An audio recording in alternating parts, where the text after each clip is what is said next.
All right, we're back again. We're gonna talk tires now. So this is a good example we have right here. So you look at this tire, it has a lot of meat on it, as one would say. You would say, oh, this tire is good. You know, you take your hand, you come across here, you do like this, you know, just like you're caressing the tire, just rub it. You're supposed to feel a nice, even, you know, curvature along this entire surface of the tire going like this, right? Some bikes I've seen with the fork seals bad, even if it's not leaking, even if for misadjustment someone go there. I know some guys, they might have the easy adjust where you can just go and twist it. You'll have some guys that come and play with your stuff, just twist it, or you know, it may just happen that the thing needs maintenance and one side isn't performing the same as the other. You'll have some uneven wear. So when you rub your hand across here, you'll definitely feel it, especially in the middle. It's nice and tall and here's like eating out. Don't want that. New tires, new fork seals. Once you see that, change the tire, change the fork seals, right? Because if you change the tire, let's say you had that problem and you change the tire, man, the same thing is gonna happen all over again, because they're still misbehaving. They're not performing as how they should. So my rule of thumb, whenever I change fork seals, if I catch it in time, I try to make sure the tire is good. If I didn't catch it in time, the tire is worn, change the tire. So now check this out. See that? No good, especially on the front tire. I'm pretty sure they have a video somewhere online of a bike braking at high speeds. No, when you watch that tire and the bike brakes at high speed, this tire actually flattens a little bit, right?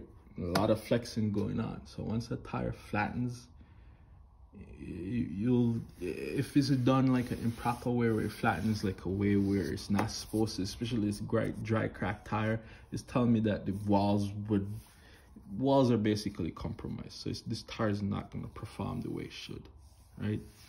Especially if the bike was sitting, the rubber gets nasty and you won't have that nice grip on the road like it should. When you bite on the brake and you really need the bike to stop right away, you're going to slide. Facts. So we don't want that to happen, right?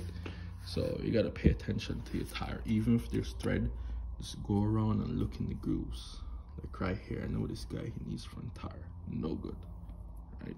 We're going to have to change this. His rim is bent also. So you could come along here and make sure the rim is nice and straight. Some you may not see, some you'll see. High speeds, you're gonna have a lot of wobbling. It's gonna feel nasty. No matter how much these guys at the tire shop try to balance it, you'll not get rid of it. Depends on how severe it is though.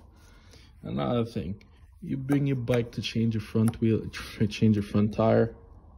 Yeah, I'm not gonna speak for anyone. I'm not gonna speak bad about any shop, but I've seen it before where guys, they leave this weight on and add new weights.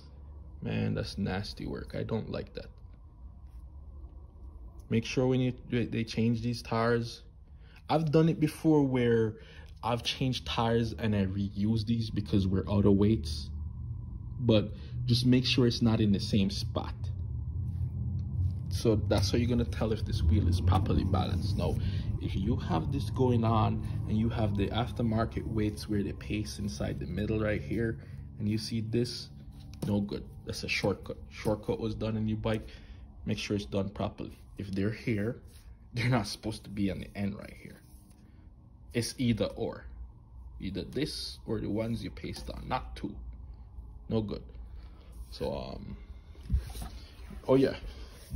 Tire pressure is very important. I know some guys, they may run different pressures, but you know, if you're not sure what to do, always, I mean, most bikes I've seen, you look on the swing arm or the chain guard, you're gonna have this trusty diagram right here.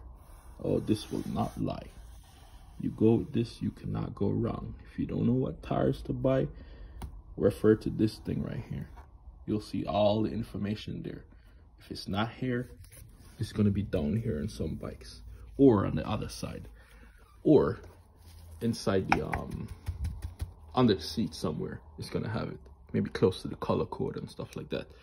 So yeah, you want to make sure you run the correct tire pressure, because that's really important, especially when braking. Very important. Right, snow, rear tires. This one, it seems okay. I think this was replaced shortly before the bike had an accident, so I'd say this is good.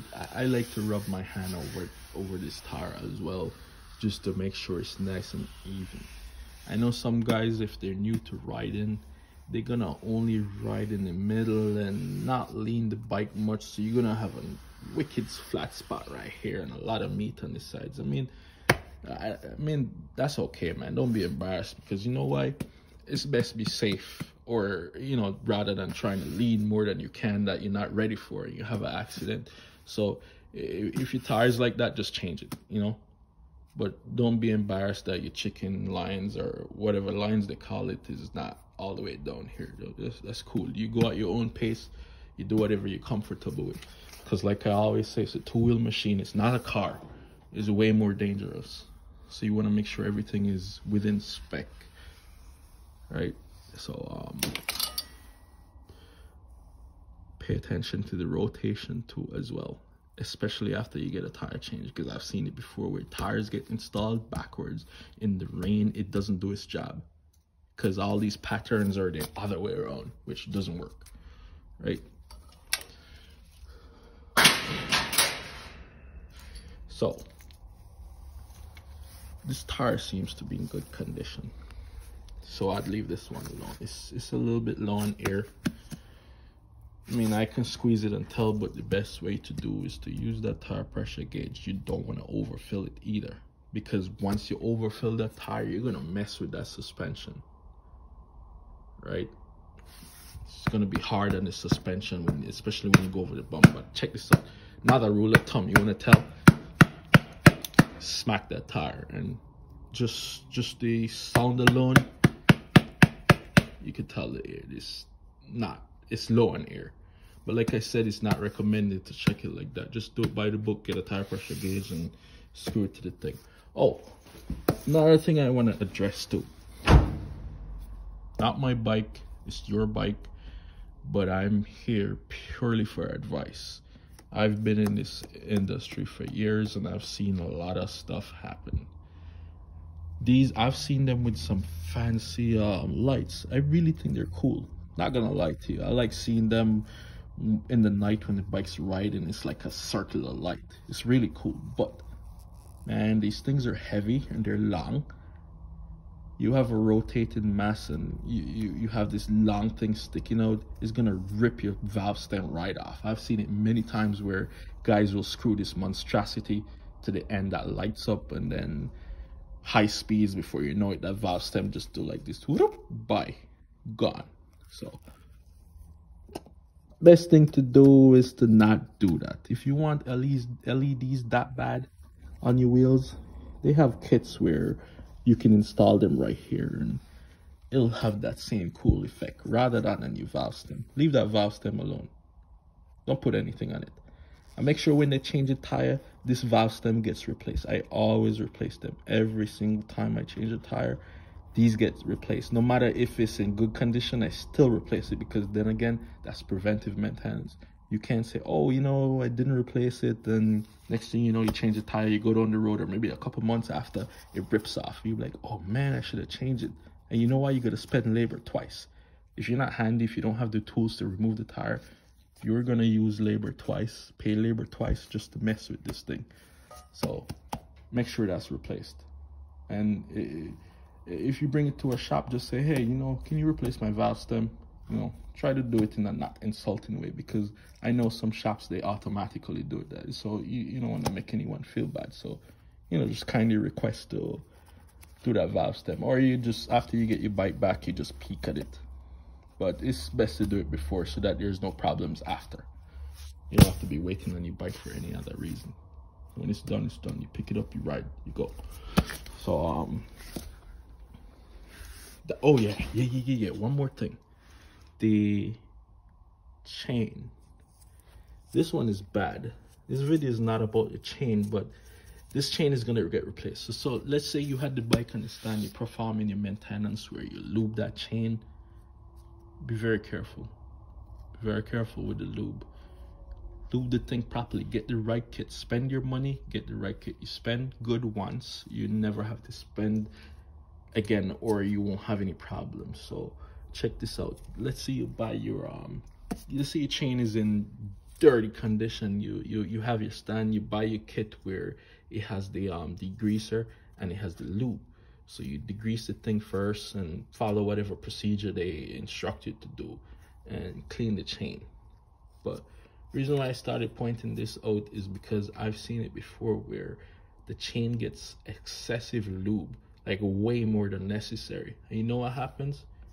It gets all over here, all on your fairings, right where your chick is gonna put her legs, maybe get on her shoes too. You don't want that happening. It'll get on the sidewalls of the tire. I mean, chain lube is normally tacky, so you probably wouldn't slide, but then who knows what the manufacturers of the chain lubes using. You just want to prevent that. You don't want to have that happening. You want to keep this tire nice and clean. Only thing supposed to be on this tire is dirt or whatever from the road, right? So pretty much it. Cool.